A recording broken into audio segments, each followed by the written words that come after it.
Hello friends, हमारा course चल रहा है C++ प्रोग्रामिंग लैंग्वेज और हम पहुंच चुके हैं लेक्चर नंबर 2 पे।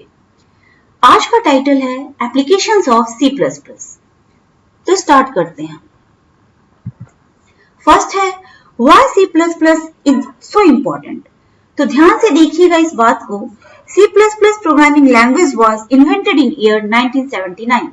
1979 में C++ प्रोग्रामिंग लैंग्वेज इन्वेंट हुई थी। ऑलमोस्ट 40 प्लस इयर्स हो चुके हैं।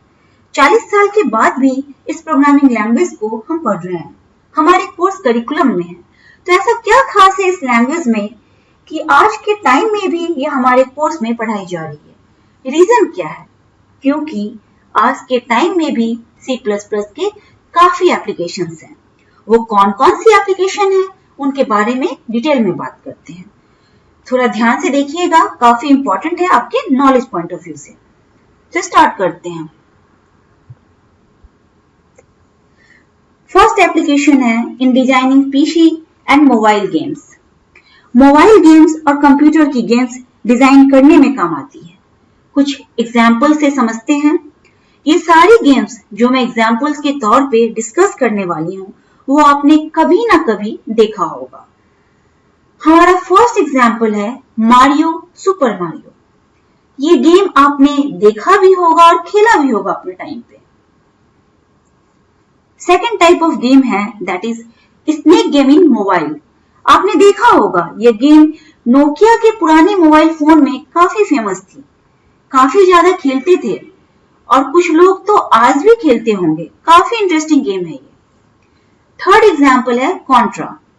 आपने काफी नाम सुना होगा इस गेम का, अपने टाइम पे आपने खेला भी होगा इस गेम को। कुछ एग्जाम्पल्स जो मैं आपके सामने ली हूं, ये सारे गेम्स C और C++ में ही बने हुए हैं। इसके अलावा भी बहुत सारे गेम्स हैं। सारे गेम्स के बारे में यहाँ पे डिस्कस करना पॉसिबल नहीं है। एक गेम है counter strike. Counter strike game आपने देखा होगा। इस गेम को भी C और C++ में ही डिजाइन किया गया है। फर्स्ट एप्लीकेशन क्लियर हो गया होगा। नेक्स्ट एप्लीकेशन है इन ऑपरेटिंग सिस्टम। ऑपरेटिंग सिस्टम को डिजाइन करने के लिए, लिखने के लिए C और C++ काफी यूज होती है। मैं बार बार C और C++ दोनों का बात कर रही हूँ क्योंकि C और C++ और ऑलमोस्ट सेम। C++ में उप्स कंसेप्ट है, वहां पे दोनों में फर्क आता है। फंक्शनैलिटी दोनों की ऑलमोस्ट सेम है। C और C++ के कॉमन फीचर्स और डिफरेंसेस दोनों हम देखेंगे बाद में। फिलहाल C और C++ दोनों की एप्लीकेशन है ये सारी जो मैं अभी डिस्कस कर रही हूँ। Major parts of all widely used operating systems are written in C and C++। ये दोनों लैंग्वेज की हेल्प से काफी मेजर पार्ट्स ऑपरेटिंग सिस्टम के लिखे जाते हैं। कुछ एग्जाम्पल से इसको समझते हैं। फर्स्ट एग्जाम्पल है विंडोज। ये मोस्ट फेवरेट ऑपरेटिंग सिस्टम है और मैक्सिमम टाइम यही यूज होता है। विंडोज की मैक्सिमम कोडिंग C और C++ में है। इसके बाद है iOS, that is used in Apple product, मतलब आईफोन और आईपैड में यूज होता है। इसके बाद है MS-DOS। ये मोस्ट फेवरेट ऑपरेटिंग सिस्टम थी पास्ट टाइम में। पास्ट में ये काफी फेमस थी। आज भी कुछ चीजों के लिए इसे यूज किया जाता है, पर मैक्सिमम आज के टाइम में विंडोज ही चलता है, विंडोज ही यूज होता है। इसके बाद है यूनिक्स और लिनक्स। ये सारे ऑपरेटिंग सिस्टम का काफी पार्ट्स C और C++ में लिखा गया है। यूनिक्स ऑपरेटिंग सिस्टम तो टोटली ही C लैंग्वेज में लिखा गया है। तो मोर और लेस हर ऑपरेटिंग सिस्टम में C और C++ का यूज किया गया है। नेक्स्ट एप्लीकेशन है इन वेब ब्राउजर। सबसे पहले देखते हैं वेब ब्राउजर क्या होता है। ऐसा सॉफ्टवेयर जिसकी हेल्प से आप इंटरनेट पे कुछ भी एक्सेस करते हैं, कुछ भी डेटा एक्सेस करते हैं। मैक्सिमम वेब ब्राउजर का मेजर पार्ट C और C++ में लिखा गया है। कुछ एग्जाम्पल से इसको समझते हैं। Google Chrome, Microsoft Edge, Mozilla Firefox, opera, safari, ये सारे वेब ब्राउजर कभी ना कभी आपने यूज किया होगा। ये सारे वेब ब्राउजर C और C++ में ही लिखे गए हैं। यहां तक क्लियर हो गया होगा। अब मूव करते हैं नेक्स्ट एप्लीकेशन की ओर। नेक्स्ट एप्लीकेशन है डेटाबेस मैनेजमेंट सॉफ्टवेयर। सबसे पहले हम देखते हैं डेटाबेस क्या होता है, जहां डेटा की कलेक्शन होती है। डेटाबेस मैनेज करने के लिए कुछ सॉफ्टवेयर की रिक्वायरमेंट होती है। उस सॉफ्टवेयर को कहते हैं database management software. Database management software की कोडिंग भी C और C++ में होती है। For example Oracle database, MySQL, MongoDB, IBM का एक प्रोडक्ट है DB2। ये सारे के सारे डेटाबेस मैनेजमेंट सॉफ्टवेयर हैं। यह मोर और लेस C और C++ लैंग्वेज में ही डिजाइन है, C और C++ लैंग्वेज में ही लिखे गए हैं। एक पॉइंट जो आप नोट कर सकते हैं वो है लेटेस्ट डेटाबेस है MongoDB। आज के डेट में जो डेटाबेस चल रहा है वो MongoDB चल रहा है। नेक्स्ट एप्लीकेशन है इन GUI applications and editors. GUI stands for graphical user interface. हम WordPad यूज करते हैं, फ्री है ये। MS ऑफिस यूज करते हैं, पेड प्रोडक्ट है। Adobe Reader, Notepad, Adobe Photoshop, इन सब की कोडिंग C और C++ में हुई है। यहां तक तो कोई डाउट नहीं होगा। अब मूव करते हैं नेक्स्ट एप्लीकेशन की ओर। नेक्स्ट एप्लीकेशन है इन मल्टीमीडिया प्लेयर्स। मल्टीमीडिया प्लेयर्स ऐसा सॉफ्टवेयर होता है जो सॉन्ग्स प्ले करता है, मूवीज प्ले करता है। मल्टीमीडिया प्लेयर्स की कोडिंग भी मैक्सिमम टाइम C और C++ में होती है। कुछ एग्जांपल्स देखते हैं। फर्स्ट एग्जांपल है VLC media player. Second example है विंडो मीडिया प्लेयर। आज के टाइम में VLC और विंडो मीडिया प्लेयर बहुत यूज होता है और दोनों की कोडिंग भी C और C++ में की गई है। थर्ड एग्जांपल है विनैम्प। विनैम्प पुराने टाइम में यूज होता था और काफी फेमस था। अब देखते हैं नेक्स्ट एप्लीकेशन। नेक्स्ट है for creating other programming language. C और C++ खुद प्रोग्रामिंग लैंग्वेज है, पर दूसरा प्रोग्रामिंग लैंग्वेज को बनाने के लिए भी C और C++ की जरूरत पड़ती है। Most famous and widely used आज की डेट में प्रोग्रामिंग लैंग्वेज है जावा। जावा का मेजर पार्ट्स का कोडिंग C++ में किया गया है। उसका कुछ पार्ट्स C में भी लिखा गया है। तो दूसरी प्रोग्रामिंग लैंग्वेज को इन्वेंट करने के लिए भी C और C++ की हेल्प लेनी पड़ती है। तो यहां तक तो समझ में आ गया होगा, यहां तक तो क्लियर हो गया होगा कि जावा प्रोग्रामिंग लैंग्वेज भी C और C++ में लिखी गई है। नेक्स्ट है इन मेनी इंजीनियरिंग एप्लीकेशंस। कुछ एग्जाम्पल से समझने की कोशिश करते हैं। फर्स्ट एग्जाम्पल है MATLAB Simulink. Generally electrical student के लिए इसका यूज होता है, इलेक्ट्रिकल ब्रांचेस में यूज होता है। मैटलैब का एक पार्ट है सिमुलिंक। उसकी हेल्प से आप सिमुलेटर डिजाइन करते हैं और सर्किट डिजाइन करते हैं।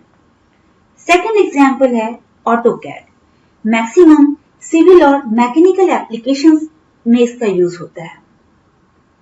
यह भी C और C++ में लिखा गया है। थर्ड एग्जाम्पल है ऑटोडेस्क। यह एक 3D एनिमेशन सॉफ्टवेयर है जिसकी हेल्प से आज के टाइम में 3D एनिमेशन की जाती है। और लास्ट एग्जाम्पल है कैटिया। कैटिया इलेक्ट्रॉनिक स्टूडेंट के लिए काफी अच्छा सॉफ्टवेयर है, काफी यूजफुल सॉफ्टवेयर है। इन सारी इंजीनियरिंग एप्लीकेशंस की कोडिंग भी C और C++ में की गई है। नेक्स्ट एप्लीकेशन है इन नेटवर्क प्रोटोकॉल। कंप्यूटर नेटवर्क में हमें काफी प्रोटोकॉल की जरूरत पड़ती है। उन सब की कोडिंग भी C और C++ में की गई है। मैं आपको कुछ मेजर नेटवर्क प्रोटोकॉल्स बताती हूँ। फर्स्ट है HTTP, hyper text transfer protocol. HTTPS, hyper text transfer protocol secure. Generally आज के डेट में HTTPS यूज होती है। आपने देखा होगा जब भी हम कोई वेबसाइट ओपन करते हैं उसके आगे लिखा होता है HTTPS। HTTPS securely remote access देने के काम आता है किसी भी कंप्यूटर नेटवर्क्स में। HTTPS लिखा हुआ है, इसका मतलब है you are secure while accessing particular website। HTTPS नहीं लिखा हुआ है, इसका मतलब है वहां कुछ इशू हो सकता है। नेक्स्ट है IP, इंटरनेट प्रोटोकॉल। इसका जनरली 2 वर्जन होता है, IPv4, IPv6। IPv4 आज के डेट में चल रहा है, फ्यूचर में IPv6 यूज होगा जब बहुत ज्यादा डिवाइसेस कनेक्ट हो जाएंगे नेटवर्क से। FTP, file transfer protocol, TCP, UDP, इस तरह के बहुत सारे नेटवर्क प्रोटोकॉल्स हैं जिनकी कोडिंग भी C और C++ में हुआ है। नेक्स्ट एप्लीकेशन है इन डिवाइस ड्राइवर। जब भी आप कोई डिवाइस कनेक्ट करते हैं कंप्यूटर के साथ, जैसे प्रिंटर हो गया, स्कैनर हो गया, मोबाइल फोन हो गया, पेन ड्राइव हो गया, तो आपने देखा होगा एक मैसेज आता है, ड्राइवर्स आर इंस्टॉलिंग। अगर आप इंटरनेट से कनेक्टेड हैं तो जनरली आज के डेट में जो ऑपरेटिंग सिस्टम है वो डायरेक्ट इंटरनेट से उसका ड्राइवर डाउनलोड कर लेता है। अगर आप इंटरनेट से कनेक्टेड नहीं हैं तो जनरली हर printer, scanner, mobile phone, pen drive के साथ एक CD आता है। आप CD को कंप्यूटर या लैपटॉप में डालते हैं, तब आप उसका डिवाइस ड्राइवर इंस्टॉल करके उसको यूज कर सकते हैं, उससे पहले यूज नहीं कर सकते हैं। जितना ये डिवाइस ड्राइवर है वो C और C++ में लिखा होता है। यहां तक तो क्लियर होगा। अब देखते हैं नेक्स्ट एप्लीकेशन। नेक्स्ट एप्लीकेशन है in many websites, Facebook, Twitter, YouTube, इन सब की कोडिंग भी C और C++ में की गई है। अब हमारा नेक्स्ट एप्लीकेशन है in language translator. Language translator क्या होता है? एक लैंग्वेज को दूसरे लैंग्वेज में बदलने के लिए, एक लैंग्वेज को दूसरे लैंग्वेज में कन्वर्ट करने के लिए जो सॉफ्टवेयर यूज होता है उसे कहते हैं language translator. First type of language translator है compiler. Compiler high level language source code को मशीन लैंग्वेज में बदलता है इन वन गो, मतलब पूरे प्रोग्राम को सिंगल टाइम में बदलता है। सेकेंड लैंग्वेज ट्रांसलेटर है interpreter. High level language source code को मशीन लैंग्वेज में कन्वर्ट करता है लाइन बाय लाइन, जैसे पाइथन में होता है। पाइथन जो है इंटरप्रेटेड लैंग्वेज है। जैसे ही आप कोड लिखते रहते हो, 1 बाय 1 लाइन कंपाइल होते रहता है, सो दैट उसमें एरर फाइंड आउट होते रहता है। नेक्स्ट टाइप ऑफ ट्रांसलेटर है असेंबलर। असेंबली लैंग्वेज कोड को मशीन लैंग्वेज में कन्वर्ट करता है और ये सिंगल टाइम में ही काम करता है, that is in one go. इसके बारे में डिटेल में हम बाद में बात करेंगे। फिलहाल आप इतना जान लो, कंपाइलर, इंटरप्रेटर और असेंबलर ये तीनों सिस्टम सॉफ्टवेयर है और इन सब की कोडिंग भी C और C++ में ही होती है। ये इंपॉर्टेंट बात है जो आपको मालूम होना चाहिए। इंपॉर्टेंट पॉइंट है, आप नोट कर सकते हो। अब देखते हैं नेक्स्ट एप्लीकेशन। हमारा नेक्स्ट एप्लीकेशन है इन वायरसेस एंड एंटीवायरसेस। अगर आपको वायरसेस क्रिएट करना है और अगर वायरसेस क्रिएट हो गए हैं तो उनका एंटीवायरस बनाना है, तो वो सारे भी C और C++ लैंग्वेज में ही होते हैं, क्योंकि C और C++ में एक कंसेप्ट होता है पॉइंटर। पॉइंटर से आप एड्रेस एक्सेस कर सकते हैं और जैसे ही आप किसी भी कंप्यूटर में किसी पर्टिकुलर एड्रेस को एक्सेस कर पाए तो काफी मेजर वायरसेस आप आराम से क्रिएट कर सकते हैं। वायरसेस क्रिएट करने के लिए C और C++ का बहुत ज्यादा यूज होता है। ऑब्वियसली अगर वायरसेस क्रिएट होंगे तो उनके लिए एंटीवायरस सॉफ्टवेयर भी बनाना पड़ेगा। तो चाहे आप वायरसेस क्रिएट कर रहे हैं या एंटीवायरस सॉफ्टवेयर इंडस्ट्रीज में काम कर रहे हैं, तो आपको अल्टीमेटली C और C++ आना ही चाहिए। नेक्स्ट एप्लीकेशन है इन robotics, embedded system and IoT। आज के डेट में रोबोटिक्स बहुत हॉट टॉपिक है। एम्बेडेड सिस्टम होता है वो इलेक्ट्रॉनिक डिवाइसेस जिसके अंदर चिप लगी होती है, जैसे आपका वॉशिंग मशीन होता है, माइक्रोवेव ओवन होता है, फ्रीज होता है, एसी होता है, एक्सेट्रा। आज के डेट में एक नया हॉट टॉपिक चल रहा है, IoT, इंटरनेट ऑफ थिंग्स। ये सारे मेजर एप्लीकेशंस की कोडिंग भी C और C++ में होती है। These are some of the applications of C and C++. ऐसा नहीं है कि इतना ही एप्लीकेशन है, और भी बहुत सारे फील्ड्स हैं जिनमें C, C++ यूज होती हैं। यहाँ पर मैं 14 एप्लीकेशन डिस्कस की हूँ, तो होपफुली आपको आइडिया हो गया होगा कि C और C++ जानना कितना इंपॉर्टेंट है।